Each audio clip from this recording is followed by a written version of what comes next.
దేశంలో కుటుంబ పాలనకు ముగింపు పలకాలని బీజేపీ జాతీయ అధ్యక్షుడు జేపీ నడ్డా అన్నారు.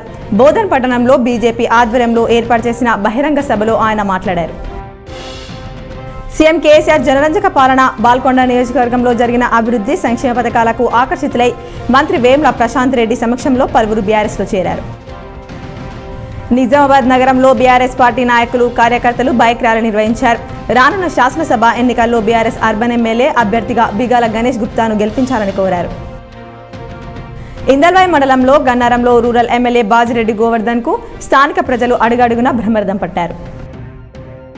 కార్తీక పౌర్ణమి రోజున గంగా స్నానాన్ని ఆచరిస్తే సర్వరోగాలు నయమవుతాయని మల్లారం ఆలయ స్వామి పిట్ల స్వామి మహారాజ్ అన్నారు. సోమవారం ఆయన మల్లారం గ్రామం నుండి సాటాపూర్ గేట్ మీదుగా రెంజల్ మండలం కందకుర్తి గోదావరి నది వరకు భక్తులతో పాదయాత్ర నిర్వహించారు. బోధన్ మండలం సంగం మినార్పల్లి భవానీపేట్ గ్రామంలో ఎమ్మెల్సీ కవిత, బోధన్ ఎమ్మెల్యే షకీల్ ఆమీర్ ఎన్నికల ప్రచారం నిర్వహించారు. నందిపేట శ్రీ కేదారేశ్వర ఆశ్రమంలో ఘనంగా కార్తీక పౌర్ణమి వేడుకలు నిర్వహించారు. ఈ సందర్భంగా అన్నపూజ చేశారు. అదేవిధంగా మంగిరాముల మహారాజ్ భక్తులను ఆశీర్వదించారు.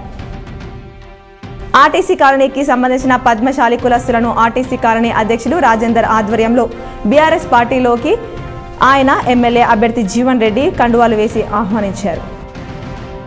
నైపేట్ మండలంలోని నాగేపూర్, మద్దెపల్లి, ఫతేనగర్, రాంపూర్, ఎల్కే ఫారం గ్రామంలో కాంగ్రెస్ పార్టీ అభ్యర్థి సుదర్శన్ రెడ్డి ఎన్నికల ప్రచారం నిర్వహించారు.